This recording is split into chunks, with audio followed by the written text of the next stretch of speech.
Jackson. She resides in Austin with her husband Eric and 6-year-old son Ian.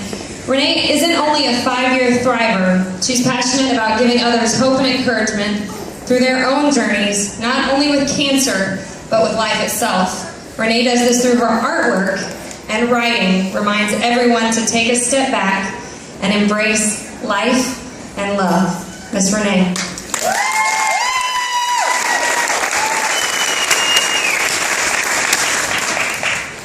I love the person that can smile at trouble, that can gather strength from distress, and grow brave by reflection. I didn't realize it, but this has been my unspoken motto for the past 5 years. Hi, my name is Renee. I'm a 35-year-old stage 4 breast cancer thriver, and I say thriver with full conviction. I am determined to thrive through life with appearing and disappearing hair, scars from surgery, unable to feel and control my right leg, all as a result of cancer. I do not merely want to survive cancer. I will thrive through my life with cancer as my sidekick. Sure, I would have rather had a different sidekick, but it is what it is. The shortest version of my story I could come up with. Age 30, diagnosed stage 1. Chemo, lumpectomy, radiation, deemed clear of cancer. Age 32, went in for my routine yearly CT scan and got the call I never wanted to get again. Renee, Dr. H needs to see you this afternoon. Oh shit, was all I could think. Too many tests later, it was determined my stage 1 breast cancer now turned stage 4 and had moved to my lungs and my bones. About 10 months later, and a few chemo cocktails, I was right where I wanted to be, Ned. And for those of you who have never heard those glorious words, no evidence of disease.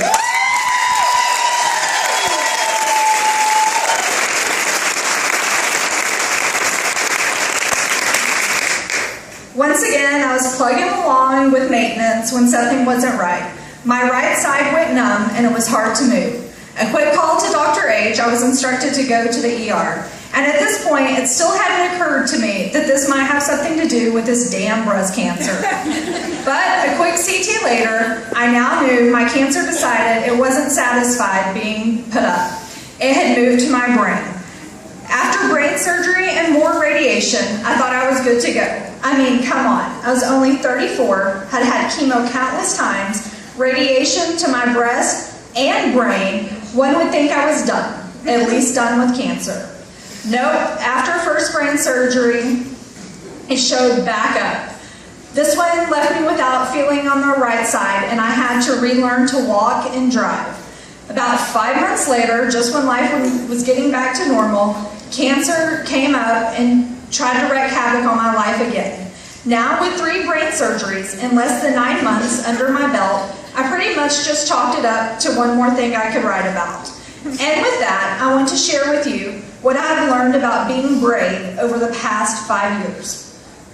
What does it mean to be brave? I have gone over this question time and time again. Every time somebody tells me how brave I am with this journey that I am on. Every time my cancer story takes me on a new ride. Every 3 months as I sit and wait for the phone to ring with my latest results. I usually brush those comments off because in my mind, I have no other choice but to be brave. But after Sherry invited me here to speak, I sat and thought long and hard about what it really means to be brave and fight like a girl. When I first started this cancer party 5 years ago, I thought being brave meant keeping it all together, showing the world I had no fear of this thing called cancer, letting everybody see how strong I was, that I could kick cancer's butt, and blah, blah, blah. But since I have been down this road more than a few times, I now know if strength comes from distress, I have become very strong. And I still try to smile at trouble. It might be after a few tears, though.